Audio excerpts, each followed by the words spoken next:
Hello dears, তোমরা কেমন আছো? আজকে আমি আবার একটা নতুন মিনি ব্লগ নিয়ে চলে আসলাম।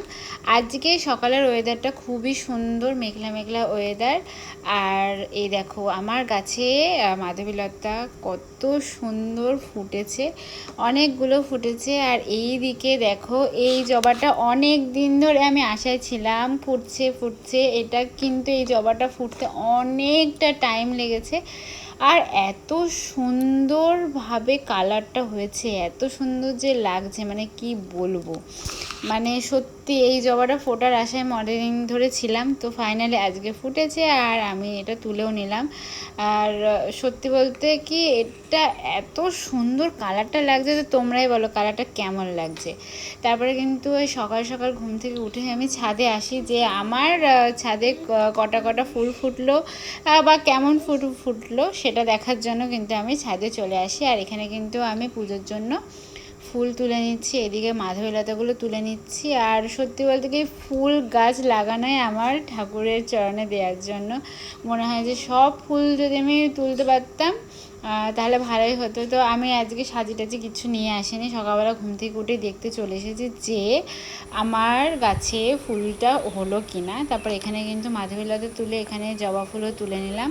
এখানে দুটো কিন্তু জবা ফুল ফুটেছিল, আজকে মোটামুটি এই কটা ফুলই ফুটেছে, আর কিন্তু ফুল ফোটেনি। আর এদিকে কিন্তু নয়নতারা ফুলগুলো ফুটেছিল, সেগুলোও তুলে নিলাম। মানে গাছে ফুল থাকলে মানে ফুল দেখতে যেমন ভালো লাগে, আর আমার কিন্তু ফুল তুলে ঠাকুরের চরণে দেব সেটা কিন্তু আমার বেশি ভালো লাগে। সেই জন্য কিন্তু এই ফুল কটাও আমি তুলে নিলাম। আর মেঘলা মেঘলার সাথে কিন্তু হালকা হালকা রোদ রোদে উঠেছে। আর এমনি ওয়েদারটা বেশ সুন্দর সুন্দর ওয়েদার। তারপরে চলে আসলাম ফুল টুল তুলে এখানে চলে আসলাম, সকালে কিছু খাওয়া দাওয়া করবো তাই। আর আজকে ভাই নিয়ে এসেছিলো পাউরুটি আর তার সাথে সর মাখানো। আর এই সর মাখানো পাউরুটি ছোটোবেলায় খেতাম, বেশ ভালো লাগতো। আর মাঝে মাঝে কিন্তু ভাই আনে, তো সেরকমই আজকে আবার কিন্তু এনেছে। আর সকালবেলা দেখো মানে রাত্রিবেলায় কিন্তু মামামের এই যে দুটো চুল বেঁধে দিই, কারণ ও এমন দুষ্টুমি করে। আর ওর সামনের চুলগুলো কিন্তু বাঁধা যায় না ছোটো ছোটো বলে, আর পেছনের চুলগুলো যদি না বাঁধি না অনেকটা নষ্ট হয়ে যায়। মানে এত হচ্ছে জট বেঁধে যায় চুলে, কেন জানি না এত জট বাঁধে, সেই জন্য কিন্তু চুলটা বেঁধে দিতে হয়। আর এই যে ভাই এনেছিল সর পাউরুটি, তো সেটা খাচ্ছিলাম। মামাম একদিন খেয়ে মামামের ভালো লাগেনি, সেই জন্য ও ওরকম করছে মুখটা, ও খাবেই না। তো আমি খাওয়া দাওয়া আর মনে করে এমন কান্না জুড়ে জুড়ে কি নাকি হয়ে গেল এই যে আইসক্রিমের জন্য। এই যে এই আইসক্রিমটার জন্য এত কান্না, সেই দৌড়াতে দৌড়াতে এই যে চলে গেল চলে গেল, ও আর খেতে পারলো না। কেমন দারুণ দারুণ আইসক্রিম পেলে আর কিচ্ছু চাই না।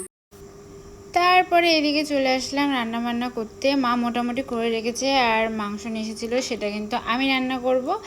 মাংসটা সব মশলাপাতি দিয়ে কিন্তু মাখিয়ে রেখে দিয়েছি। একদিন এক এক রকমভাবে আমি রান্নাটা করি, মাংস রান্নাটা। তো এখানে কিন্তু চিচিঙ্গা ভাজা ছিল, এদিকে মাম্মামের জন্য ব্রাহ্মী শাক ভাজা। মাঝে মাঝে এটা করা হয় যাতে ও খায়, কিন্তু খুব কষ্টে ওকে খাওয়াতে হয়। আর এদিকে কিন্তু ছিল টক, এটা হচ্ছে মানে টক। আর এদিকে ছিল কিন্তু টক ডাল, মানে ওটা হচ্ছে আমের টক, আর এদিকে ছিল টক ডাল, আর সাথে কিন্তু মাংস। তো আজকের ব্লগটা কেমন লাগলো অবশ্যই কমেন্ট করে জানিও। চলো টাটা।